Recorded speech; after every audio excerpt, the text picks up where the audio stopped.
Ahoy, magandang araw mga kabayan. Welcome to my vlog. Ito magandang balita to para sa ating mga OFW po dito sa Czech Republic. Di ko lang po alam kung lahat na ng company ay nag-increase dito sa Czech Republic.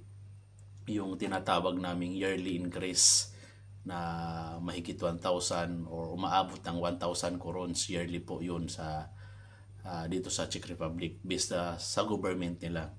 Hindi ko lang sure po kung lahat po ng kampanya ay sumusunod.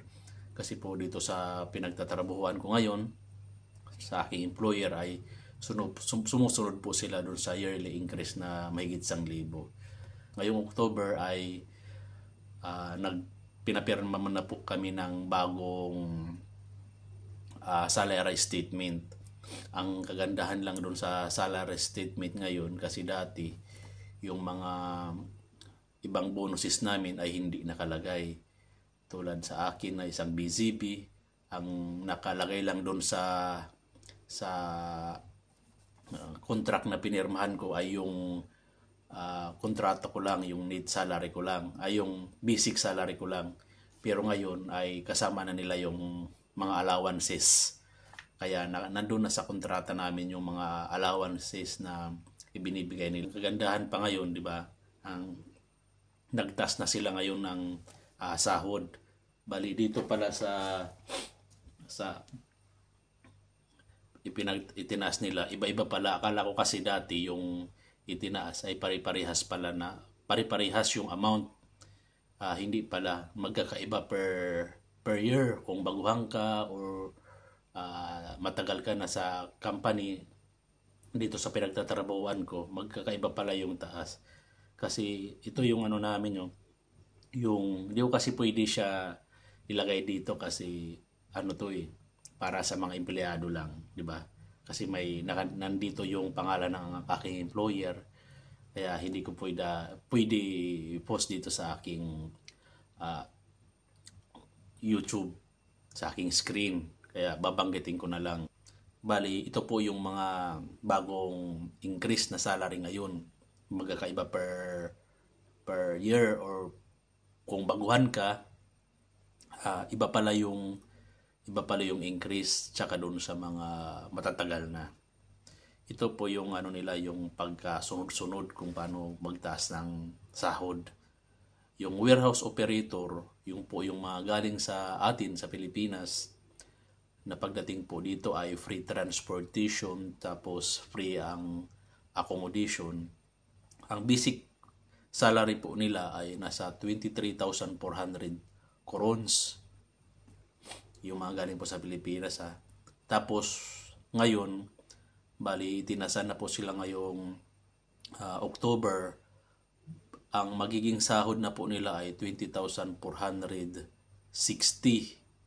Bali tumaas lang po sila ng 1,060 crowns. Tama po ba? Tama. 1,060 crowns.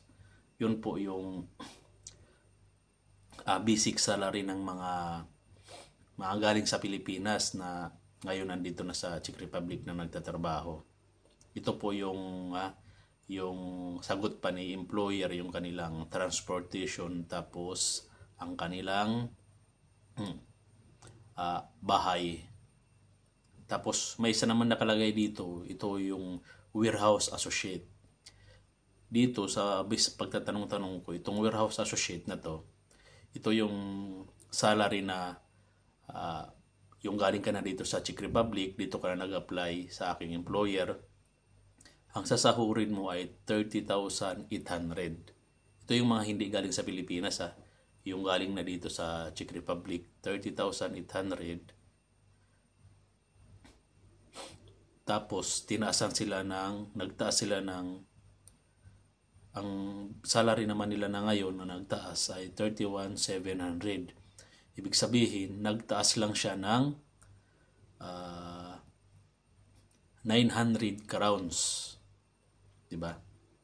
Ang tinaas niya doon sa 30,800 at 31,700. Ito yung mga nandito na sa Czech Republic na nag-apply. Hindi na sila free sa transportation at hindi na rin sila free sa accommodation, yung bahay. Bali, sila na po ang magbabayad sa mga bahay at transportation dun sa 31,700 ngayon na itinaas. Yun mga kababayan. Ito yung pangalawa. Ito naman yung pangatlo. Warehouse Associate Standard.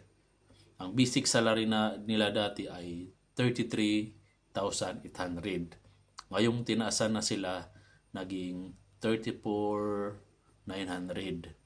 Bali, ito namang Warehouse Associate Standard, ito na yung mahigit 1 taon na sila dito sa aking employer. Tapos, hindi na rin sila free sa transportation at accommodation. Ba? Kahit yung mga galing pa lang sa Pilipinas, magiging 34,800 na sila once na 1 year na sila dito at magpirma na po sila ng leave out. Ibig sabihin, hindi na po sila titira doon sa accommodation na ni Alsa, pero provide sa kanila tsaka yung sasakyan. Bali, sila na rin po yung babayad sa bahay, pati yung sa transportation. Pag umabot po sila ng 1 year pag galing ka sa Pilipinas, yan ang magiging sahod na nila ngayon, 34,900. Dati, 33,800 Czech crown. Bali, ang itinas lang po ay 1,100 doon sa mga 1 year na mahigit. Tapos, ito yung pang-apat, yung Warehouse Associate Senior. Itong senior naman po mga kabayan, para sa kaalaman nyo lang, ito po yung mahigit 2 taon na po dito sa aking employer na nagtatrabaho. Ang basic salary namin, kagaya ko po mga kabayan, mahigit na 3 years na po ako dito sa aking employer na nagtatrabaho. Bali, ang basic salary ko dati ay 37,100. Ngayon nagtaas po sila, naging 38,400. Sorry. Bali po yung itinaas ay 1,300 crowns sa ngayong November. Yun po. Bali ito po yung 38,400 na sahod namin ngayon. Hindi na rin po kami kasali doon sa binibigay na free accommodation tsaka free transportation ni employer namin. Bali, kami na rin po yung nagbabayad sa sahod namin. Bali, diyan na po namin binabawas lahat. And then, sa mga bonuses naman, walang pinagbago mula sa pool. Kasi nga, di ba, may mga sarili kaming scanner, yung mga warehouse personnel or operator. Bali, may dapat yung points mo ay umabot ng 960. Standard yun. Yung 960 na yun, pag naabot mo yun, plus 500 crowns dun sa sahod mo. Yun yung kapalit nila sa points sa pag-i-scan mo. Pag mababa, yun.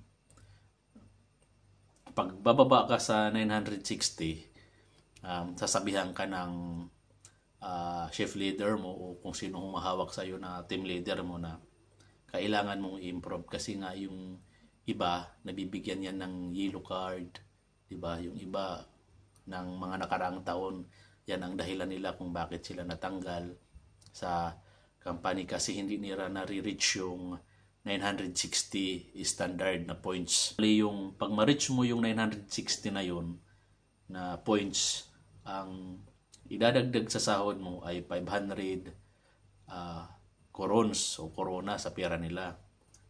Halimbawa, parang ako, kung 38,400 ako, pag namimit ko yung 960, magiging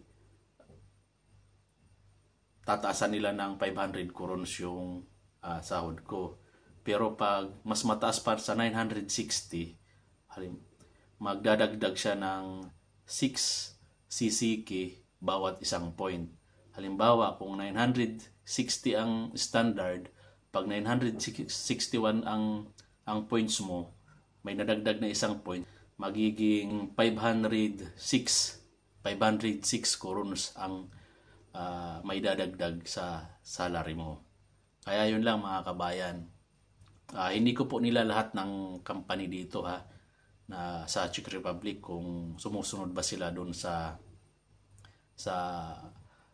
yearly increase ng government. Kaya hindi lahat ng company po yan dito sa Czech Republic. Paglilinaw lang mga kabayan sa mga nanonood. Kaya yun lang mga kabayan. Salamat. Bye-bye.